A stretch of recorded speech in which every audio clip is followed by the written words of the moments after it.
Traders welcome. എല്ലാവർക്കും ഒരു happy new year. എല്ലാ ന്യൂ ഇയേഴ്സിനും നമ്മൾക്ക് ഒരുപാട് റെസൊല്യൂഷൻസ് ഉണ്ടാവും. സോ ആസ് ട്രേഡേഴ്സ് നമ്മൾക്ക് 2022 പുതിയ ലക്ഷ്യങ്ങൾ, അതായത് പ്രോഫിറ്റബിൾ ആവാത്തവർക്ക് പ്രോഫിറ്റബിൾ ആവാനും ആയവർക്ക് അത് ഇമ്പ്രൂവ് ചെയ്യാനും അങ്ങനെ പല പല ലക്ഷ്യങ്ങളായിരിക്കും നമ്മൾ ഓരോരുത്തർക്കും ഉണ്ടാവുക. യൂട്യൂബിൽ വന്നതിന് ശേഷം നമ്മളുടെ ട്രേഡേഴ്സുമായിട്ടുള്ള ഒരുപാട് ഇൻട്രാക്ഷൻസിൽ നിന്ന് ഞാൻ മനസ്സിലാക്കിയ ഒരു കാര്യം, ലോസിനും പ്രോഫിറ്റിനും ഒരു പാറ്റേൺ ഉണ്ട്. ലോസ് ഉണ്ടാക്കുന്ന ആൾക്കാരിൽ ഭൂരിഭാഗം ആൾക്കാരും അവരുടെ സ്ട്രാറ്റജീസ് കണ്ടിന്യൂസ്ലി ചേഞ്ച് ചെയ്തിരിക്കുന്നവരും, പ്രോഫിറ്റബിളായിട്ട് ഉണ്ടാകുന്ന ആൾക്കാർ അവരുടെ സ്ട്രാറ്റജി ഒരു സിംഗിൾ സ്ട്രാറ്റജിയുടെ മുകളിൽ റിപ്പീറ്റഡായി ട്രേഡ് ചെയ്യുന്ന ആൾക്കാരുമാണ്. ഇത് എനിക്ക് മനസ്സിലായത് നിങ്ങളുമായിട്ടുള്ള ഇൻട്രാക്ഷനിൽ കൂടി പല ആൾക്കാരും എനിക്ക് അവരുടെ trading journal, field trading journal എനിക്ക് അയച്ചു തരാറുണ്ട്. അപ്പോൾ അതിൽ നിന്നൊക്കെ മനസ്സിലാക്കിയ ഒരു കാര്യമാണ്. എനിക്ക് നിങ്ങളോട് റിക്വസ്റ്റ് ചെയ്യാനുള്ളൊരു കാര്യം ഇത്ര മാത്രമാണ്. നമ്മളുടെ കയ്യിൽ ഒരു സ്ട്രാറ്റജി ഉണ്ടായിരിക്കുക, ഒരു സെറ്റപ്പ് ഉണ്ടായിരിക്കുക, അതിനെ നമ്മൾ നമ്മളുടേതാക്കി റിപ്പീറ്റഡായിട്ട് അതിൽ തന്നെ ട്രേഡ് ചെയ്യുക. 1-2 പ്രാവശ്യം അല്ലെങ്കിൽ 5-10 പ്രാവശ്യം ലോസസ് വരുമ്പോൾ തന്നെ ഉടനെ തന്നെ ചാടിക്കേറി ഒരു പുതിയ സ്ട്രാറ്റജി ഉണ്ടാക്കാതിരിക്കുക. ട്രേഡേഴ്സ് ഹെഡ് സ്റ്റാർട്ടിൽ ഞാൻ പറഞ്ഞൊരു കാര്യമാണ്, നമ്മൾ 20 ട്രേഡിൻ്റെ ഒരു ബാച്ചായി വേണം ട്രേഡ് ചെയ്യാൻ എന്നുള്ള കാര്യം. അതേ കാര്യമാണ് നമ്മളുടെ ട്രേഡിംഗ് ജേണലിൻ്റെ അപ്ഡേറ്റഡ് വേർഷനിൽ ഞാൻ നിങ്ങൾക്കായി തരുന്നത്. ഞാൻ നേരത്തെ നിങ്ങളോട് പറഞ്ഞിട്ടുണ്ടായിരുന്നു. അപ്പോൾ ഇന്ന് നമ്മൾ നോക്കുന്നത് അതെങ്ങനെയാണ് പുതിയ ട്രേഡിംഗ് ജേണൽ യൂസ് ചെയ്യുക എന്നുള്ളതാണ്. ഒരുപാട് ചേഞ്ചസോ ഒരുപാട് കോസ്മെറ്റിക് ചേഞ്ചസോ കാര്യങ്ങളൊന്നുമില്ല നമ്മളുടെ ജേണലിൽ. പക്ഷേ പണ്ട് ഒരു വർഷം മുമ്പേ നമ്മൾ ചെയ്ത ആ ജേണലിനെ കുറിച്ചുള്ള വീഡിയോക്കാളും ഒരുപാട് അപ്ഡേറ്റഡ് ആയിട്ടുള്ള കാര്യങ്ങളൊക്കെ അതിൽ ചെയ്തിട്ടുണ്ട്. അപ്പോൾ അതിനെക്കുറിച്ചുള്ള വീഡിയോ ആണ് ഇന്ന് നമ്മൾ ചെയ്യുന്നത്. നമുക്കറിയാം 90% ഓഫ് ദ പീപ്പിൾ സ്റ്റോക്ക് മാർക്കറ്റിൽ മാത്രമല്ല ഏതൊരു ഫീൽഡിലും ലോസ് ആക്കുന്നവർ അല്ലെങ്കിൽ വിജയിക്കാത്തവരാണ്. അപ്പോൾ ആ ഒരു റാറ്റ് റേസിൽ നിന്ന് പുറത്തു വരാൻ നമ്മളെക്കൊണ്ട് ചെയ്യാൻ പറ്റുന്ന കാര്യങ്ങളിൽ ചിലതാണ് ഞാൻ പറഞ്ഞിട്ടുണ്ട് നിങ്ങളോട്. ജേണൽ കീപ്പ് ചെയ്യുക, കൺസിസ്റ്റൻ്റായി നമ്മളെ ഇമ്പ്രൂവ് ചെയ്യാൻ ശ്രമിക്കുക, ബുക്സ് വായിക്കുക എന്നുള്ള കാര്യം. എൻ്റെ ഇൻസ്റ്റാഗ്രാമിൽ ഞാനൊരു റീൽ കഴിഞ്ഞ ദിവസം ഷെയർ ചെയ്തിട്ടുണ്ടായിരുന്നു. നിങ്ങൾ കണ്ടിട്ടുണ്ടോ? ഇല്ലാത്തവർക്ക് കാണാം. ലിങ്ക്സും കാര്യങ്ങളും ഡിസ്ക്രിപ്ഷനിലുണ്ട്. ഞാനതിൽ പറഞ്ഞിട്ടുള്ളൊരു കാര്യമാണ് മാർക്കറ്റ് വിസാർഡ്സ് എന്ന് പറയുന്ന ഒരു ബുക്ക്. പല ആൾക്കാർക്കും കോൺഫിഡൻസ് നഷ്ടപ്പെടുമ്പോൾ ആസ് എ ട്രേഡർ അതൊന്ന് വായിച്ചു കഴിഞ്ഞാൽ നമുക്ക് കിട്ടുന്ന മോട്ടിവേഷൻ എന്ന് പറഞ്ഞാൽ വളരെ വലുതാണ്. നമുക്ക് ലോസസ് വരുമ്പോൾ മൂഡ് ഓഫ് ആവും. ഇതുപോലെയുള്ള ജേണലോ കാര്യങ്ങളൊന്നും ചെയ്യാൻ തോന്നില്ല, പോസ്റ്റ് അനാലിസിസ് ചെയ്യാൻ തോന്നില്ല, നമ്മൾ ചെയ്ത ട്രേഡ്സിൻ്റെ മിസ്റ്റേക്സ് എന്താണെന്ന് നോക്കാൻ തോന്നില്ല. അപ്പോൾ എനിക്ക് നിങ്ങളോട് റിക്വസ്റ്റ് ചെയ്യാനുള്ള ഒരു കാര്യം മാത്രമേ ഉള്ളൂ. നമുക്കൊക്കെ പറ്റുന്ന കാര്യമാണ്. ഞാനോ നിങ്ങളോ ആരും വലിയൊരു ഹൈ ട്രേഡിംഗ് ബാക്ക്ഗ്രൗണ്ടുള്ള ആൾക്കാരൊന്നുമല്ല. എല്ലാവരും ഇതുപോലെ പഠിച്ചിട്ട് മിസ്റ്റേക്ക് ചെയ്തിട്ട് തന്നെയാണ് ട്രേഡേഴ്സായി മാറുന്നത് അല്ലെങ്കിൽ കൺസിസ്റ്റൻ്റ്ലി പ്രോഫിറ്റബിൾ ആവുന്നത്. അപ്പോൾ എനിക്ക് നിങ്ങളോട് പറയാനുള്ള ഒറ്റൊരു കാര്യമാണ്, എത്ര ലോസ് വന്നാലും എന്ത് വന്നാലും ഈ ഒരു പ്രോസസ്സ് കണ്ടിന്യൂസ്ലി ഫോളോ ചെയ്യുക, ജേണൽ ചെയ്യുക ട്രേഡേഴ്സ്. അപ്പോൾ ഈ ജേണൽ എങ്ങനെയാണ് യൂസ് ചെയ്യേണ്ടത് നമുക്ക് വളരെ പെട്ടെന്ന് നോക്കാം. മോർ ദാൻ 22,000 ആൾക്കാരാണ് ഈ ജേണൽ ഡൗൺലോഡ് ചെയ്തിരിക്കുന്നത്. അത് പഴയ വേർഷനായിരുന്നു. ഞാനിപ്പോൾ ഇത് അപ്ഡേറ്റ് ചെയ്യാൻ തീരുമാനിക്കാൻ കാരണം എന്താണെന്ന് വെച്ചാൽ, നമ്മൾ ട്രേഡേഴ്സ് ഹെഡ് സ്റ്റാർട്ടിലും കോഴ്സിലും മണി മാനേജ്മെൻറ്റ്, റിസ്ക് മാനേജ്മെൻറ്റിനെ കുറിച്ചൊക്കെ ഡീറ്റെയിൽ ആയി പറഞ്ഞപ്പോൾ ഒരുപാട് കാര്യം ഞാൻ പറഞ്ഞിട്ടുണ്ടായിരുന്നു. അതായത് 20 ട്രേഡ്സിൻ്റെ ഒരു ബാച്ച് ഉണ്ടാക്കി നമ്മൾ ട്രേഡ് ചെയ്യുന്നതിനെ കുറിച്ചൊക്കെ പറഞ്ഞിട്ടുണ്ടായിരുന്നു. സോ ആ ഒരു കാര്യങ്ങളൊക്കെ ഉൾപ്പെടുത്തി കുറച്ചുകൂടി അഡ്വാൻസ്ഡ് ആയിട്ടാണ് നമ്മളിത് ചെയ്യുന്നത്. എക്സലിൽ നിങ്ങൾക്കിപ്പോൾ നിങ്ങൾ എക്സലൊക്കെ അറിയുന്നവരാണെങ്കിൽ നിങ്ങൾക്ക് ഇതിനെ ഒരുപാട് മോഡിഫൈ ചെയ്യാൻ പറ്റും. ഞാനിതിൽ ഒരു കാര്യവും ലോക്ക് ചെയ്തു ഒന്നും വെച്ചിട്ടില്ല. നിങ്ങൾക്ക് എങ്ങനെ വേണമെങ്കിലും ഇത് യൂസ് ചെയ്യാം. ഈ ജേണൽ നിങ്ങൾക്ക് നമ്മളുടെ ക്യാൻഡിൽ മൈൻസ് ആപ്പിൽ നിന്ന് ഫ്രീ ആയി ഡൗൺലോഡ് ചെയ്യാം. അതുപോലെ നിങ്ങൾ ഐഫോൺ യൂസേഴ്സ് ആണെങ്കിൽ നിങ്ങൾ ആപ്പ് ഡൗൺലോഡ് ചെയ്തതിന് ശേഷം എനിക്ക് ആപ്പിൽ നിന്ന് തന്നെ ഒരു മെസ്സേജ് അയയ്ക്കുക. നിങ്ങൾക്കിത് ഒരു മൈക്രോസോഫ്റ്റ് അക്കൗണ്ട് ഉണ്ടെങ്കിൽ ഫോണിലും ലാപ്ടോപ്പിലും എവിടെ വേണമെങ്കിലും സിങ്ക് ചെയ്ത് യൂസ് ചെയ്യാനും പറ്റും. സോ അതുകൊണ്ട് എല്ലാ സമയത്തും നിങ്ങളുടെ എല്ലാ ഡിവൈസസിലും ഈ ഒരു ജേണൽ അവൈലബിൾ ആയിരിക്കുകയും ചെയ്യും. സോ നമുക്കിതെങ്ങനെയാണ് യൂസ് ചെയ്യേണ്ടതെന്ന് നോക്കാം. ആദ്യം തന്നെ ഒരു കാര്യം പറയുന്നത്, നമ്മളുടെ ഇനീഷ്യൽ ക്യാപിറ്റൽ എത്രയാണ്? നമ്മളുടെ ഇനീഷ്യൽ ക്യാപിറ്റൽ അത് ഇവിടെ ഞാനൊരു എക്സാമ്പിളിന് വേണ്ടി 1 ലക്ഷം എന്നാണ് എടുക്കുന്നത്. അപ്പോൾ 1 ലക്ഷം രൂപയുടെ ക്യാപിറ്റൽ നമുക്കിവിടെ എൻ്റർ ചെയ്ത് വെക്കാം. അതിനുശേഷം ഇവിടെ ഈ കൊടുത്തിരിക്കുന്ന കോളത്തിൽ നമ്മൾ മന്ത്ലി ഏതെങ്കിലും സമയത്ത് നമുക്ക് എക്സ്ട്രാ നമ്മളതിലേക്ക് ഫണ്ട് ആഡ് ചെയ്യുമ്പം അല്ലെങ്കിൽ വിഡ്രോ ചെയ്യുമ്പം അതിവിടെ എൻ്റർ ചെയ്ത് കഴിഞ്ഞാൽ അത് ഓട്ടോമാറ്റിക്കായിട്ട് കാൽക്കുലേഷനിലേക്ക് വരാൻ വേണ്ടിയിട്ടാണ്. അതിന് നിങ്ങൾ മാനുവലായി ചെയ്യേണ്ട ഒരു കാര്യം ഇത്രയേ ഉള്ളൂ. ഇത് നമ്മളുടെ ഇനീഷ്യൽ ക്യാപിറ്റലാണെന്ന് വിചാരിക്കുക. ഈ ക്യാപിറ്റൽ അറ്റ് മന്ത് സ്റ്റാർട്ട് എന്ന് പറയുന്ന ഈ ഒരു ഏരിയയിൽ നിങ്ങൾക്കിതിവിടെ ആഡ് ചെയ്യേണ്ടതായിട്ട് വരും. അതിന് നിങ്ങൾക്ക് ഇവിടെ കാണാം, ഈ ഒരു പോയിന്റിൽ നിന്ന് ക്യാപിറ്റൽ അറ്റ് മന്ത് സ്റ്റാർട്ടിൽ നമ്മൾ ഈ 3 വാല്യൂ ഇവിടെ ആഡ് ചെയ്തിട്ടുണ്ട്. അതായത് ഈ B2 എന്ന് പറയുന്ന ഇനീഷ്യൽ ക്യാപിറ്റലും പ്ലസ് 50,000 എന്ന് പറയുന്നത് നമ്മൾ ആഡ് ചെയ്ത ഫണ്ടിലേക്ക് ആഡ് ചെയ്ത ക്യാപിറ്റലും അതുപോലെ നമ്മളുടെ ബ്രോക്കർ അക്കൗണ്ടിൽ നിന്ന് നമ്മൾ വിഡ്രോ ചെയ്ത -20,000 നമ്മളിവിടെ ആഡ് ചെയ്യുമ്പോൾ നമുക്കിവിടെ ക്യാപിറ്റൽ മന്ത് സ്റ്റാർട്ട് എന്ന് പറയുന്ന എമൗണ്ട് കിട്ടും. അതൊരു മാസം നിങ്ങൾ 3 പ്രാവശ്യം ഇവിടെ യൂസ് ചെയ്യുന്നുണ്ടെങ്കിൽ അതിവിടെ നിങ്ങൾ ആഡ് ചെയ്യാനോ അല്ലെങ്കിൽ സബ്സ്ട്രാക്ട് ചെയ്യാനും മറക്കരുത്. വളരെ സിമ്പിളാണ്. ഇവിടെ ക്ലിക്ക് ചെയ്ത് പ്ലസ് ചെയ്ത് കഴിഞ്ഞാൽ നിങ്ങൾക്ക് ഇവിടെ ചെയ്യാം. എല്ലാ സമയത്തും ഇവിടെ പ്ലസ് തന്നെ യൂസ് ചെയ്യുക. കാരണം നമ്മളിവിടെ വാല്യൂ പ്ലസ് ആൻഡ് മൈനസിൽ ഓൾറെഡി കൊടുത്തു കഴിഞ്ഞു. കാരണം ആഡ് ചെയ്യുമ്പോൾ +50,000 എന്നും അതുപോലെ വിഡ്രോ ചെയ്യുമ്പോൾ -20,000 എന്നാണ് നമ്മൾ കൊടുത്തിരിക്കുന്നത്. നെക്സ്റ്റ് വേസ്റ്റ് കേസ് സെനാരിയോ, അതായത് ഒരു മാസം മാക്സിമം നിങ്ങളുടെ ക്യാപിറ്റലിൻ്റെ എത്ര പെർസെൻറ്റേജാണ് നിങ്ങൾ ലോസ് ചെയ്യാൻ റെഡി ആയിരിക്കുന്നത്. ഇതിൻ്റെ അർത്ഥം എന്താണെന്ന് വെച്ചാൽ 1,30,000 ഇപ്പോൾ നമ്മളുടെ കയ്യിലുള്ള ക്യാപിറ്റൽ. അതിൻ്റെ 10% 13,000 രൂപ നമുക്കൊരു മാസം ലോസ് വന്നു കഴിഞ്ഞാൽ നമ്മൾ ആ മാസം ട്രേഡിംഗ് സ്റ്റോപ്പ് ചെയ്യുക എന്നുള്ളതാണ്. അത് നിങ്ങൾക്ക് നിങ്ങളുടെ ഇഷ്ടത്തിനനുസരിച്ച് ആ റൂൾസ് ചേഞ്ച് ചെയ്യാം. ട്രേഡേഴ്സ് വെബ്സൈറ്റിൽ ഞാൻ പറഞ്ഞിട്ടുണ്ടായിരുന്നു മണി മാനേജ്മെൻറ്റ് റിസ്ക് മാനേജ്മെൻറ്റ് ചെയ്യുമ്പോൾ പലതരത്തിൽ എങ്ങനെയാണ് ചെയ്യുക എന്നുള്ള കാര്യം. അതുപോലെ റിസ്ക് പെർ ട്രേഡ് എല്ലാവരും വലിയ വലിയ ട്രേഡേഴ്സൊക്കെ പറഞ്ഞിട്ടുള്ള കാര്യമാണ്. 1% ഓഫ് ദ ക്യാപിറ്റലാണ് ഐഡിയൽ ആയിട്ടുള്ള റിസ്ക് എന്നുള്ളത്. അത് നിങ്ങൾക്ക് 0.5% ആണെങ്കിൽ അങ്ങനെ, അല്ലെങ്കിൽ ഇനി 2% വരെ മാക്സിമം പോകാം. അതിന് മുകളിലേക്ക് പോകാതിരിക്കുക. ദാറ്റ് മീൻസ് 1,30,000 നിങ്ങളുടെ ക്യാപിറ്റലെങ്കിൽ ഒരു ട്രേഡിൽ നിങ്ങൾ മാക്സിമം ലോസ് ചെയ്യേണ്ടത് ഈ ഒരു എമൗണ്ട് മാത്രമായിരിക്കണം. അതിൽ കൂടുതൽ ഒരു തരത്തിലും ലൂസ് ചെയ്യാൻ പാടില്ല. ആവശ്യത്തിനനുസരിച്ച് ഈ പെർസെൻറ്റേജ് 1 അല്ലെങ്കിൽ 2, 1.5 എന്താണെന്ന് വെച്ചാൽ നിങ്ങൾക്ക് ഇവിടെ ചേഞ്ച് ചെയ്യാം. അതിനനുസരിച്ച് നിങ്ങളുടെ മാക്സിമം റിസ്ക്കും ഇവിടെ ചേഞ്ച് ആവും. പിന്നെ ലൈവ് P&L, അതായത് നമ്മളുടെ സ്വിംഗ് ട്രേഡ്സ്, നമ്മൾ ഇന്നൊരു ട്രേഡ് എടുത്ത് ക്ലോസ് ചെയ്യാത്ത ട്രേഡ്സിൻ്റെ ലൈവ് P&L എഴുതാനുള്ള ഒരു ഏരിയയാണിത്. റണ്ണിങ് ട്രേഡ്സ് എന്ന് പറയുന്ന ഏരിയ. അത് ബുക്ക്ഡ് അല്ല, അത് റിയലൈസ്ഡ് അല്ല, അൺറിയലൈസ്ഡ് പ്രോഫിറ്റ്സ് ആണ് ഇവിടെ വരുന്നത്. അതുപോലെ ബുക്ക്ഡ് P&L എന്ന് പറയുന്നത് നമ്മൾ ക്ലോസ് ചെയ്ത ട്രേഡ്സിൻ്റെ ഡീറ്റെയിൽസ് ഇവിടെ വരുമ്പോഴാണ് ഈ ബുക്ക്ഡ് P&L ആവശ്യമായി വരുന്നത്. Next current capital. Current capital എന്ന് പറഞ്ഞാൽ നമ്മളുടെ ക്യാപിറ്റൽ മന്ത് സ്റ്റാർട്ട്, അതിൻ്റെ കൂടെ നമുക്ക് ഇവിടെ എത്രയാണോ പ്രോഫിറ്റ് കിട്ടിയിരിക്കുന്നത് അല്ലെങ്കിൽ എത്രയാണോ ലോസ് വന്നിരിക്കുന്നത് അത് രണ്ടും കൂടെ കൂടുമ്പോഴാണ് കറണ്ട് ക്യാപിറ്റൽ വരിക. ഓക്കെ, അതായത് നമ്മളുടെ 1,30,000 ഇപ്പോൾ ക്യാപിറ്റലെങ്കിൽ ഇപ്പോൾ കറണ്ട് ക്യാപിറ്റൽ 1.30 തന്നെയാണ് കാണിക്കുന്നത്. പക്ഷേ ഇവിടെ നമ്മളുടെ ലോസ് എന്ന് പറയുന്നത് സപ്പോസ് ഒരു 30,000 രൂപയാണ് നമ്മളുടെ പ്രോഫിറ്റ് എങ്കിൽ ഇവിടെ നിങ്ങൾക്ക് കാണാം അത് 1,60,000 ആവും. ഇവിടെ ഡയറക്റ്റ് ടൈപ്പ് ചെയ്യാൻ പാടില്ല, അതൊരു ഫോർമുലയുള്ള കോളാണ്. ഞാനത് ജസ്റ്റ് നിങ്ങൾക്ക് കാണിക്കാൻ വേണ്ടി ചെയ്തതെന്ന് മാത്രമേ ഉള്ളൂ. ഇവിടെ എൻട്രി ചെയ്യാൻ പറ്റുന്ന കോളംസ് എന്ന് പറഞ്ഞാൽ ഞാൻ അതിന് ഗ്രീൻ കളേഴ്സ് കൊടുത്തിട്ടുണ്ട്. ഈ ഗ്രീൻ കളറുള്ള കോളംസിൽ മാത്രം നിങ്ങൾ വാല്യൂസ് എൻട്രി ചെയ്യുക. ഇതിൻ്റെ താഴെ അല്ലെങ്കിൽ ഈ ഗ്രീൻ കളറുള്ളതിൻ്റെ താഴെ അല്ലെങ്കിൽ ഈ ഗ്രീൻ കളർ കൊടുത്തിരിക്കുന്ന സ്ഥലത്ത് മാത്രം നമ്മളുടെ വാല്യൂസ് എൻ്റർ ചെയ്യുക. അല്ലാത്ത സ്ഥലത്തൊന്നും എൻ്റർ ചെയ്യാതിരിക്കുക. ഇവിടെ നിങ്ങൾക്ക് വേണമെങ്കിൽ ചേഞ്ച് ചെയ്യാമെന്ന് ഞാൻ പറഞ്ഞു, അത്ര മാത്രമേ ചെയ്യാൻ പാടുള്ളൂ. നെക്സ്റ്റ് നമുക്ക് ഇവിടെ എക്സാമ്പിൾ എങ്ങനെയാണെന്ന് നോക്കാം. അതിനു മുമ്പേ month till date returns, MTD returns, അതുപോലെ ടോട്ടൽ റിട്ടേൺസ്. ഒരു മാസം നമ്മളുടെ ഇക്വിറ്റിയുടെ മുകളിൽ എത്രയാണെന്നൊക്കെയുള്ളത് നമുക്ക് ഇവിടെ ആദ്യം ഒരു എക്സാമ്പിൾ ചെയ്തതിന് ശേഷം ചെയ്യാം. നമ്മളൊരു ട്രേഡ് മന്ത് സ്റ്റാർട്ട് ചെയ്യുമ്പോൾ നമ്മളൊരു 20 ട്രേഡ്സിൻ്റെ ഒരു ബാച്ചാണ് ചെയ്യാൻ പോകുന്നത്. ഓക്കെ, ഈ 20 ട്രേഡ്സ് ചെയ്തതിന് ശേഷം ഇതിലെങ്ങനെയാണ് നമ്മൾ പെർഫോം ചെയ്തത് എന്നുള്ള കാര്യങ്ങൾ അനലൈസ് ചെയ്ത് നോക്കുക എന്നുള്ളതാണ് ആസ് എ ട്രേഡർ നമ്മൾ ആദ്യമായിട്ട് ചെയ്യേണ്ട കാര്യം. ഓക്കെ ഗൈസ്, സോ നമ്മൾ ആദ്യത്തെ ട്രേഡ് എടുക്കുന്നു. മൺഡേ ആണ് ട്രേഡ് എടുക്കുന്നത്. സപ്പോസ് ഇത് ഒരു 3rd Jan ആണെന്ന് വിചാരിച്ചോളൂ. ഈ 3rd January നമ്മൾ ട്രേഡ് എടുക്കുമ്പോൾ ഈ ടൈമിൻ്റെ ഇമ്പോർട്ടൻസ് എന്താണെന്ന് വെച്ചാൽ പല സമയത്തും നമുക്ക് ഒരുപാട് ട്രേഡ്സ് എടുത്ത് കഴിയുമ്പോൾ മനസ്സിലാവും ഓരോ ആൾക്കാർക്കും ഓരോ തരത്തിലാണ് അവരുടെ ട്രേഡ്സ് എഫക്റ്റ് ചെയ്യുക. ചില ആൾക്കാർക്ക് ആഫ്റ്റർനൂണിൽ ട്രേഡ് ചെയ്യുമ്പോഴായിരിക്കും കൂടുതൽ പ്രോഫിറ്റബിളായി വരിക. ചില ആൾക്കാർക്ക് മോർണിംഗ് 1 hourലായിരിക്കും. ചില ആൾക്കാർക്ക് അതിന് ശേഷമുള്ള ടൈമിലായിരിക്കും. അപ്പോൾ ഇത് മനസ്സിലാക്കാൻ വേണ്ടിയാണ് ഈ ടൈം, അതായത് എൻട്രി ടൈം ഇവിടെ എത്രയാണെന്ന് എഴുതുക 10 മണി, അതുപോലെ എക്സിറ്റ് ടൈം ഇവിടെ എത്രയാണെന്ന് എഴുതുക 11 മണി. അങ്ങനെ എന്ത് വേണമെങ്കിലും നമുക്കത് ഇവിടെ എഴുതി വെക്കാം. കാരണം നമുക്ക് ആ ഒരു ഐഡിയ കിട്ടാൻ വേണ്ടിയിട്ടാണ്. അതുപോലെ ക്ലോസ്ഡ് ഡേറ്റും ഇൻട്രാഡേ ആണെങ്കിൽ 3rd Jan എന്ന് തന്നെ എഴുതുക. ഇൻട്രാഡേ അല്ലെങ്കിൽ ഏത് ഡേറ്റിലാണ് നിങ്ങൾ ക്ലോസ് ചെയ്തത് അതാണ് നമ്മളിവിടെ എഴുതേണ്ടത്. സ്റ്റോക്ക് റിലയൻസ് ഫോർ എക്സാമ്പിൾ അതിവിടെ എഴുതാം. അതിനുശേഷം ഇമ്പോർട്ടൻ്റ് ആയിട്ടുള്ളൊരു കോളാണ് LS എന്ന് പറഞ്ഞാൽ ലോങ് അല്ലെങ്കിൽ ഷോർട്ട്. ഇത് നിർബന്ധമായിട്ട് നിങ്ങൾ എഴുതിയിരിക്കണം. കാരണം L എന്ന് പറഞ്ഞാൽ ഓട്ടോമാറ്റിക്കായിട്ട് സിസ്റ്റം ഡിക്റ്റേറ്റ് ചെയ്യും നമ്മളിവിടെ ചെയ്യുന്ന വാല്യൂ. നിങ്ങൾക്ക് കാണിച്ചു തരാം എങ്ങനെയാണെന്ന്. 100 ക്വാണ്ടിറ്റിയാണ് നമ്മൾ റിലയൻസ് വാങ്ങുന്നത്. അപ്പോൾ അതിൻ്റെ എൻട്രി പ്രൈസ് 2000 ആണ്, എക്സിറ്റ് പ്രൈസ് 2050 ആണ്. അപ്പോൾ total entry value exit value ഇവിടെ കാൽക്കുലേറ്റഡ് ആവും. അപ്പോൾ നമ്മളുടെ അബ്സല്യൂട്ട് റിട്ടേൺസ് എന്ന് പറയുന്നത് 5000 രൂപയാണ്.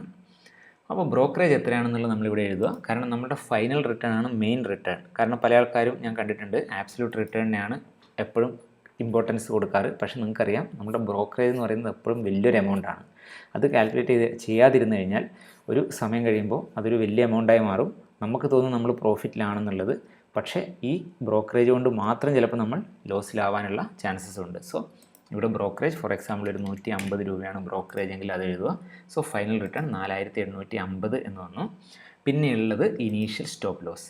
നമ്മൾ ആദ്യം ട്രേഡ് എടുക്കുമ്പോൾ എത്രയാണ് സ്റ്റോപ്പ് ലോസ് വെച്ചത്? 2000 ആണ് നമ്മളുടെ എൻട്രി പ്രൈസ് ഉണ്ടായിരുന്നത്. 1990 നമ്മളുടെ സ്റ്റോപ്പ് ലോസ് വെച്ചത് എങ്കിൽ ഓട്ടോമാറ്റിക്കായിട്ട് നമ്മളുടെ റിസ്ക് ഇവിടെ കാൽക്കുലേറ്റ് ചെയ്യും. ഇവിടെ 10 രൂപയാണ് നമ്മളുടെ റിസ്ക് വരുന്നത്. റിസ്ക് ഫാക്ടറിൽ നിന്ന് 10 രൂപയാണ് നമ്മളുടെ റിസ്ക് വരുന്നത്. അപ്പോൾ ടോട്ടൽ റിസ്ക് എന്ന് പറയുന്നത് ഈ 100 ക്വാണ്ടിറ്റിക്ക് 100 × 10, അതായത് 1000 രൂപയാണ് നമ്മളുടെ പെർ ട്രേഡ് റിസ്ക് വരുന്നത്. നമ്മളുടെ റിസ്ക് റിവാർഡ് എന്ന് പറയുന്നത് 4.85, അതായത് 1:5 അടുത്താണ് റിസ്ക് റിവാർഡ്. ഇവിടെ നമ്മൾ എന്താണ് സെറ്റപ്പ് എന്ന് എഴുതുക? മൂവിങ് ആവറേജ് സെറ്റപ്പ് എന്താണെന്ന് വെച്ചാൽ എഴുതുക. ഒരു കാര്യം ഞാൻ ശ്രദ്ധിച്ചിട്ടുണ്ട്, നമ്മളുടെ കൂടെ നമുക്ക് കിട്ടിയിട്ടുള്ള പല ജേണൽസും പല ഫോളോവേഴ്സും ജേണൽസ് അയച്ചു തരാറുണ്ട്. അതിൽ നിന്ന് മനസ്സിലാക്കിയിട്ടുള്ള കാര്യം, സക്സസ്ഫുൾ ആവുന്നവരുടെ സെറ്റപ്പ് മോസ്റ്റ്ലി സെയിം ആയിരിക്കും. അതേസമയത്ത് സക്സസ്ഫുൾ ആവാത്തവരുടെ റാൻഡം സെറ്റപ്പ്സ് ആയിരിക്കും. ചിലരിവിടെ ബോളിഞ്ചർ ബാൻഡ് ആയിരിക്കും, പിന്നെ നെക്സ്റ്റ് ട്രേഡ് വോളിയം സെറ്റപ്പ് ആയിരിക്കും. അങ്ങനെ പല പല സെറ്റപ്പ് ചെയ്യുമ്പം എൻ്റെ ഒരു പേഴ്സണൽ ഒപ്പീനിയനിൽ അതത്ര വർക്ക് ആവുന്നില്ല എന്നാണ് എനിക്ക് തോന്നുന്നത്. നെക്സ്റ്റ് ഏറ്റവും ഇമ്പോർട്ടൻ്റ് ആയിട്ടുള്ള കോളം റൂൾ. നിങ്ങളിവിടെ റൂൾ ഫോളോ ചെയ്തിട്ടുണ്ടോ ഇല്ലയോ എന്നാണ് ഇവിടെ ചോദിക്കുന്നത്. യെസ് അല്ലെങ്കിൽ നോ എന്ന് എഴുതുക. കാരണം റൂൾ ഫോളോ ചെയ്തില്ല എന്നുണ്ടെങ്കിൽ നമുക്കിവിടെ പ്രോഫിറ്റ് ആണെങ്കിൽ പോലും അതൊരു ലോങ് ലാസ്റ്റിംഗ് പ്രോഫിറ്റ് ആവാനുള്ള ചാൻസസ് വളരെ കുറവാണ്. അതുപോലെ ഇവിടെ കമൻസിൽ എഴുതുക എന്താണ് നമ്മളുടെ observation. I did early entry for example, ഞാൻ എൻട്രി കുറച്ച് നേരത്തെ ആയിപ്പോയി. അപ്പോൾ ഇതുപോലെയുള്ള സംഭവങ്ങൾ കുറേ വന്നു കഴിയുമ്പോൾ നമുക്കത് നോക്കി മനസ്സിലാക്കാൻ പറ്റും നമ്മൾ ഏത് മിസ്റ്റേക്കാണ് കൂടുതൽ ചെയ്യുന്നത് എന്നുള്ളത്. അത് നമുക്ക് തിരുത്താൻ പറ്റും. ഓക്കെ, അപ്പോൾ ആ ഒരു പോയിൻ്റ് മനസ്സിലായിട്ടുണ്ടാകുമെന്ന് വിചാരിക്കുന്നു. ഓക്കെ ഗൈസ്, അപ്പോൾ നമുക്കിവിടെ കാണാം ഈ ഒരു ഏരിയയിൽ നമ്മൾ പറഞ്ഞിട്ടുണ്ടായിരുന്നു ബുക്ക്ഡ് പ്രോഫിറ്റ് ആൻഡ് ലോസ് എത്രയാണെന്ന് ഇവിടെ കാണിക്കുന്നുണ്ട് ഈ ഒരു കോളത്തിൽ നിന്നാണ്. അതിനുശേഷം ഈ മന്തിൽ നമുക്ക് എത്ര റിട്ടേൺ കിട്ടി, അതായത് നമ്മൾ 1,30,000 ഇട്ടു. ഇപ്പം കറണ്ട് ക്യാപിറ്റൽ 1,34,850 ആണ്. അപ്പോൾ 3.7% ആണ് നമ്മളുടെ റിട്ടേൺ. അതുപോലെ ഇതുവരെ, അതായത് ഈ ഫണ്ട് ആഡ് ചെയ്തതിന് ശേഷം ടോട്ടൽ നമ്മളുടെ പെർഫോമൻസ് എത്രയാണ് അത് ഇവിടെ വരും. ഇതിപ്പോൾ രണ്ടും ഒരുപോലെ കാണിക്കും. ബട്ട് നെക്സ്റ്റ് മന്തിലേക്ക് നിങ്ങൾ പോകുമ്പോൾ ഓട്ടോമാറ്റിക്കായിട്ട് ഇത് രണ്ടും മാറാൻ തുടങ്ങും. കാരണം ഇത് ടോട്ടൽ ടിൽ ദ ഡേറ്റ് എത്ര എമൗണ്ട് ഇട്ടു അതിൻ്റെ മുകളിലുള്ള റിട്ടേൺസും ഈ MTD റിട്ടേൺസ് എന്ന് പറയുന്നത് ആ മാസത്തെ പർട്ടിക്കുലർ ആയിട്ടുള്ള റിട്ടേൺസും ആയിരിക്കും. സോ നമ്മളിവിടെ ഒരു ട്രേഡ് എടുത്തു. ഒരു എക്സാമ്പിളിന് വേണ്ടി വീണ്ടും ഒരു ട്രേഡും കൂടെ കാണിക്കാം. ആ ട്രേഡ് നമുക്ക് ഒരു ലോസ് ട്രേഡ്, ഫോർ എക്സാമ്പിൾ ഇവിടെ നമ്മൾ ഷോർട്ടാണ് ചെയ്തത് 2020. ഓക്കെ, അപ്പോൾ നമ്മൾ ഒരു കാര്യം പറയാൻ വിട്ടുപോയി. നിങ്ങളിവിടെ ഇത് ചെയ്യുന്നതിന് മുമ്പ് എല്ലാ സമയത്തും ചെയ്യേണ്ട ഒരു കാര്യം എന്താണെന്ന് വെച്ചാൽ ഈ കോളം ഇവിടുന്ന് ഡേ മുതൽ ഇവിടം വരെ കോപ്പി ചെയ്ത് ഇവിടെ പേസ്റ്റ് ചെയ്യാൻ ശ്രമിക്കുക. എങ്കിൽ മാത്രമേ ഈ ഫോർമുലാസൊക്കെ ഇതിലേക്ക് കോപ്പി ആവും. സോ അങ്ങനെ ചെയ്തതിന് ശേഷം നമ്മളിവിടെ ഷോർട്ടാണ് ചെയ്യുന്നത്. ഒരു 100 ക്വാണ്ടിറ്റി 2010. നമ്മളുടെ സ്റ്റോപ്പ് ലോസ് ഇവിടെ ഹിറ്റ് ആവുകയാണ്. കാരണം നമ്മളിവിടെ മാക്സിമം റിസ്ക് എടുത്തത് 10 ആണ്. നമുക്കിവിടെ കാണാം 1000 രൂപയാണ് റിസ്ക് എടുത്തത്. അപ്പോൾ സ്റ്റോപ്പ് ലോസ് ഹിറ്റായി. നമ്മൾ ഓരോ കാൽക്കുലേഷൻ ചെയ്യുമ്പോൾ ഇവിടെ നമ്മൾ എന്തുകൊണ്ട് റൂൾ ഫോളോ ചെയ്തില്ല, ഇവിടെ നിങ്ങൾക്കൊരു റെഡ് കളറിൽ കൊടുക്കാം. കാരണം കുറച്ചുകൂടി ഹൈലൈറ്റ് ആവാൻ വേണ്ടി റെഡ് കളറിൽ കൊടുക്കാം. റൂൾ ഫോളോ ചെയ്തില്ല, എന്തുകൊണ്ടാണ് ചെയ്യാത്തത്. അപ്പോൾ ഇതുപോലെ നമുക്ക് ഓരോ ദിവസം കഴിയുമ്പോഴും പല ഐഡിയാസും അല്ലെങ്കിൽ നമ്മൾ ചെയ്യുന്നതിൻ്റെ മിസ്റ്റേക്സും കാര്യങ്ങളും മനസ്സിലാക്കാൻ പറ്റും. സോ ഇത്രയും ചെയ്തതിന് ശേഷം നിങ്ങളുടെ നെക്സ്റ്റ് നമുക്കിവിടെ പറയാനുള്ള കാര്യം എന്ന് പറഞ്ഞാൽ, ഇത് സപ്പോസ് ഈ ഒരു മന്ത് കഴിഞ്ഞുവെങ്കിൽ ടോട്ടൽ എത്രയാണ് ട്രേഡ് ചെയ്തത്. ഒരു മന്ത് കഴിയുമ്പോഴാണ് നമ്മളിത് ചെയ്യേണ്ടത്. സ്റ്റാറ്റിസ്റ്റിക്സ് കിട്ടാൻ വേണ്ടിയിട്ടാണ്. അതായത് ടോട്ടൽ നമ്മൾ ചെയ്ത ട്രേഡ് ഫോർ എക്സാമ്പിൾ 10 ആണ്. അതിൽ എത്ര വിന്നേഴ്സ് ഉണ്ടായിരുന്നു അത് നമുക്ക് ഇവിടെ നോക്കിയാൽ മനസ്സിലാവും, റൈറ്റ്? അപ്പോൾ 7 വിന്നേഴ്സ് ഉണ്ടായിരുന്നു. എത്ര ലോസേഴ്സ്? ബാക്കി 3 ലോസേഴ്സ് ഉണ്ടായിരുന്നു. റൂള് ഫോളോ എത്രയിലാണ് ചെയ്തത് നമുക്കത് ഇവിടെ നിന്ന് എണ്ണി നോക്കിയാൽ മനസ്സിലാവും. 10 ട്രേഡ് എടുത്തു, അതിൽ 5 മാത്രമേ റൂള് ഫോളോ ചെയ്തിട്ടുള്ളൂ. അപ്പോൾ റൂള് ഫോളോ ചെയ്യാത്തത് 5 ഉണ്ട്, റൈറ്റ്? അപ്പോൾ നമ്മളുടെ വിൻ പെർസെൻറ്റേജ് ഇവിടെ ഓട്ടോമാറ്റിക്കലി കാൽക്കുലേറ്റ് ആയിട്ടുണ്ട്. 70% ആണ് നമ്മളുടെ വിൻ റേറ്റ്. ഇപ്പോൾ വിൻ റേറ്റ് ഇവിടെ നമ്മളുടെ വിന്നേഴ്സും ലോസേഴ്സിനനുസരിച്ച് മാറിക്കൊണ്ടിരിക്കും. നമ്മൾ വെറും 2 വിന്നും അതുപോലെ 8 ലോസസും ആണെങ്കിൽ നമ്മളുടെ വിൻ റേറ്റ് എന്ന് പറയുന്നത് 20%ലേക്ക് കുറയും. അപ്പോൾ അത് നമുക്കൊരു ഓരോ മന്തിലത്തെ സ്റ്റാറ്റിസ്റ്റിക്സ് ഇമ്മീഡിയറ്റ്ലി നോക്കാനുള്ള ഒരു കോളാണിത്. അതുപോലെ ഇവിടെ നിങ്ങൾക്ക് വേണമെങ്കിൽ ടോട്ടൽ പ്രോഫിറ്റ് എന്നുള്ള ഒരു കോളവും കൂടി ആഡ് ചെയ്യാം. അതും പോസിബിളാണ്. ടോട്ടൽ ആ മാസം എത്രയാണ് പ്രോഫിറ്റ് അല്ലെങ്കിൽ ടോട്ടൽ എത്രയാണ് ലോസ് എന്നുള്ളത് നമുക്കിവിടെ ആഡ് ചെയ്യാൻ പറ്റും. P&L അതെന്തായാലും നിങ്ങൾക്ക് ഇവിടെ കാണുന്നൊരു സംഭവം തന്നെയാണ്. അതെങ്കിലും ഒരു സ്റ്റാറ്റിസ്റ്റിക്സ് കോളത്തിൽ വേണം എന്നുണ്ടെങ്കിൽ നമുക്കിവിടെ അത് ഈക്വൽ ടു ഈ ഒരു കോളം കൊടുക്കാം. അപ്പോൾ ആ മന്ത് എൻഡ് ആകുമ്പോൾ നമുക്ക് എത്രയാണ് ഇവിടെ പ്രോഫിറ്റ് കിട്ടിയത് അല്ലെങ്കിൽ ലോസ് ഉണ്ടായത് എന്ന് നമുക്കിവിടെ ഒറ്റ നോട്ടത്തിൽ കാണാൻ പറ്റും. ഓക്കെ, സോ ഇത്രയാണ് ഈ ഒരു ഏരിയയിൽ നമുക്ക് ചെയ്യാനുള്ളത്. പിന്നെ ഉള്ള ഒരു ഏരിയ എന്ന് പറയുന്നത് റണ്ണിങ് ട്രേഡ്സ് ആണ്. റണ്ണിങ് ട്രേഡ്സിൽ നമ്മൾ ശ്രദ്ധിക്കേണ്ട ഒരു ഇമ്പോർട്ടൻ്റ് ആയിട്ടുള്ള കാര്യം, ഇത് ഓപ്പൺ നമ്മളിപ്പോൾ പല സമയത്ത് എന്താ സംഭവിക്കുന്നത് വെച്ചാൽ സ്വിങ് ട്രേഡ് ചെയ്യുന്നവരെ സംബന്ധിച്ച് 2, 3, 4 സ്റ്റോക്സ് ഓൾറെഡി റണ്ണിങ് ഉണ്ടാവും. അപ്പോൾ ഈ റണ്ണിങ്ങിൽ ഉള്ള സംഭവം നമുക്ക് ഫോളോ അപ്പ് ചെയ്തേ പറ്റൂ. അതിൻ്റെ ഒരു എക്സാമ്പിളാണ് പറയുന്നത്. 5 ജനുവരിക്ക് നമ്മളിവിടെ ഒരു ട്രേഡ് എൻ്റർ ചെയ്യുന്നു. സ്റ്റോക്കിൻ്റെ പേര് നിഫ്റ്റിയാണ്, ലോങ് ആണ്. അതുപോലെ എൻട്രി പ്രൈസ് എന്ന് പറയുന്നത് 100 രൂപയാണ്, ക്വാണ്ടിറ്റി 50 ആണ്. എക്സിറ്റ് ഇനീഷ്യൽ എസ് എൽ എത്രയാണ് നമ്മൾ വെച്ചിട്ടുള്ളത്? 80 ആണ്. കറണ്ട് എസ് എൽ, കാരണം നമ്മൾ സ്വിങ് ആകുമ്പോൾ പല സമയത്തും നമുക്ക് എസ് എൽ ട്രെയിൽ ചെയ്യേണ്ടതായിട്ട് വരും. അപ്പോൾ നമുക്ക് കറണ്ട് എസ് എൽ എത്രയാണ്? ടാർഗറ്റ് 1ഉം ടാർഗറ്റ് 2 ഇതൊന്നും വെച്ചില്ലെങ്കിലും കുഴപ്പമില്ല. ഈ കാര്യങ്ങളൊന്നും നിങ്ങളിവിടെ എൻ്റർ ചെയ്തിട്ടില്ലെങ്കിലും കുഴപ്പമില്ല, നിങ്ങൾക്ക് ചെയ്യാം. എത്രയാണ് റിസ്ക് എന്നുള്ളത് നിങ്ങൾക്ക് ഇവിടെ എൻ്റർ ചെയ്യാം. അതുപോലെ കറണ്ട് മാർക്കറ്റ് പ്രൈസ് എത്രയാണെന്നും കൂടെ നമ്മളിവിടെ എഴുതണം. ദാറ്റ് മീൻസ് 100ലാണ് എൻ്റർ ചെയ്തത്, 120 ആണ് കറണ്ട് മാർക്കറ്റ് പ്രൈസ് എങ്കിൽ നമുക്കറിയാം നമ്മൾ വാങ്ങിയ വാല്യൂവിനനുസരിച്ച് ഇപ്പം നമ്മളുടെ ആബ്സല്യൂട്ട് റിട്ടേൺസ് എന്ന് പറയുന്നത് 1000 ആണ്. ഇത് എന്തിനാണ് ഇവിടെ എഴുതുന്നതെന്ന് വെച്ചാൽ നമ്മളുടെ കറണ്ട് ടൈമിൽ നമുക്ക് എത്രയൊക്കെ നമ്മളുടെ കയ്യിൽ ക്യാപിറ്റൽ ഉണ്ട്, അതിൽ എത്ര എണ്ണം ഓൾറെഡി ഇൻവെസ്റ്റഡ് ആണ് എന്നറിയാൻ വേണ്ടിയിട്ടാണ്. ഇവിടെ ബുക്ക്ഡ് P&L 3700 ആണ്. അതുപോലെ ലൈവ് P&L എന്ന് പറയുന്നത് 1000 ആണ്. ഇനി നിങ്ങൾ ചെയ്യാനുള്ള ഒരു കാര്യം, ഇത് എപ്പോഴാണോ നിങ്ങൾ ക്ലോസ് ചെയ്യുന്നത്, ഇത് ക്ലോസ് ചെയ്യുമ്പോൾ ഇത് ഇവിടുന്ന് ഡിലീറ്റ് ചെയ്യുക, ആ ഡീറ്റെയിൽസ് ഇവിടെ എഴുതുക.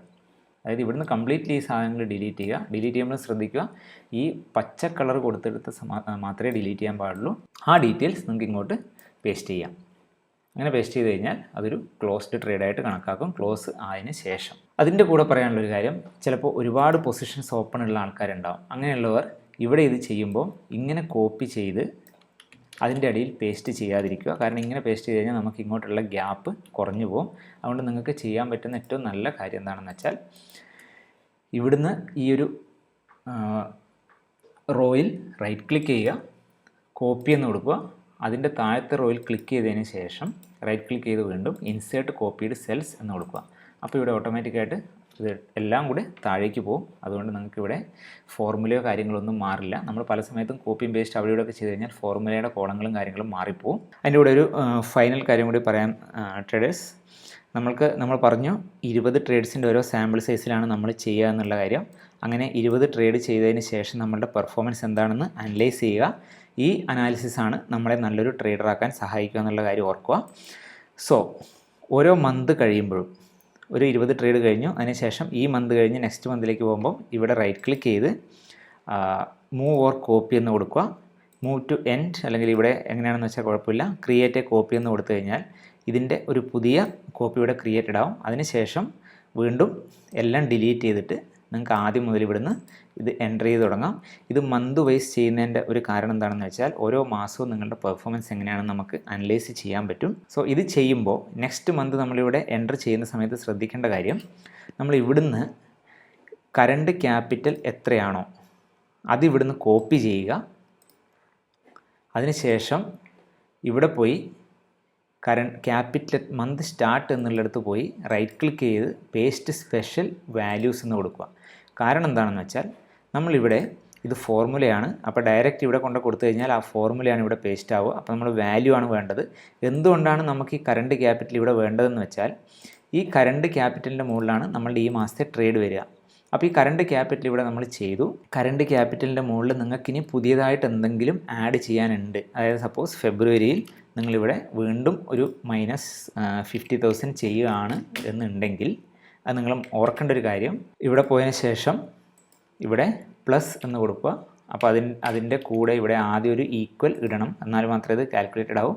ഈക്വൽ ഇട്ടതിന് ശേഷം ഇവിടെ പ്ലസ് എന്ന് കൊടുത്ത് ഈ കോളം ക്ലിക്ക് ചെയ്യുക. നമ്മൾ ഫെബ്രുവരിയിൽ ആഡ് അല്ലെങ്കിൽ സബ്സ്ട്രാക്റ്റ് ചെയ്തിട്ടുണ്ടെങ്കിൽ, വിഡ്രോ ചെയ്തിട്ടുണ്ടെങ്കിൽ അവിടെ ക്ലിക്ക് ചെയ്യുക, ഓക്കെ എന്ന് കൊടുക്കുക. അപ്പോൾ അതിന് കണക്കായിട്ട് ഇവിടെ അഡ്ജസ്റ്റ് ആവും, ബാക്കിയെല്ലാം ഓട്ടോമാറ്റിക്കായിട്ട് അതിന് കണക്കായിട്ട് കാൽക്കുലേറ്റഡ് ആവും. ട്രേഡേഴ്സ്, അതുപോലെ എനിക്ക് നിങ്ങളോട് പറയാനുള്ള ഒരു കാര്യം, നമ്മുടെ ട്രേഡേഴ്സ് ഹെഡ് സ്റ്റാർട്ട് സ്റ്റുഡൻസ് എല്ലാവരും എനിക്ക് പേഴ്സണലായിട്ട് മെസ്സേജ് അയച്ചാണ് ഡൗട്ട്സും കാര്യങ്ങളും ചോദിക്കാറ്. എനിക്ക് എല്ലാ മെസ്സേജിനും ഞാൻ വളരെ കൃത്യമായിട്ട് റിപ്ലൈ തരാറുണ്ട്. ചില സമയത്ത് പറ്റുന്നൊരു കാര്യം എന്താണെന്ന് വെച്ചാൽ, ഒരുപാട് മെസ്സേജ് ഒന്നിച്ച് വരുമ്പോൾ വിത്തിൻ 1 hour 2 hour ഒന്നും റിപ്ലൈ തരാൻ പറ്റാറില്ല. എങ്കിലും വിത്തിൻ 24 hours നിങ്ങളുടെ എല്ലാ ഡൗട്ട്സും ക്ലിയർഡ് ആവുന്നതാണ്. അത് ഞാൻ പേഴ്സണലി തന്നെയാണ് നിങ്ങൾക്ക് റിപ്ലൈ ചെയ്യാറുള്ളത്. സോ നിങ്ങളുടെ ഡൗട്ട്സും കാര്യങ്ങളൊക്കെ നിങ്ങൾ വാട്സാപ്പിൽ അല്ലെങ്കിൽ നമ്മളുടെ ആപ്പിൽ, കാൻഡിൽ മൈൻഡ്സ് ആപ്പിൽ ചോദിക്കുക. ഡെഫിനറ്റ്ലി നിങ്ങൾക്ക് റിപ്ലൈ കിട്ടും. നമുക്കൊരിക്കലും ഒരു കോഴ്സ് കണ്ടതുകൊണ്ടല്ല നമ്മൾ ഇമ്പ്രൂവ് ആവുന്നത്. അതിനുശേഷം നമുക്ക് വരുന്ന ഡൗട്ട്സ് നമ്മൾ ക്ലിയർ ചെയ്ത് പ്രാക്ടീസ് ചെയ്യുമ്പോഴാണെന്നുള്ള കാര്യം കൂടി ഓർക്കുക. So keep learning. ബൈ.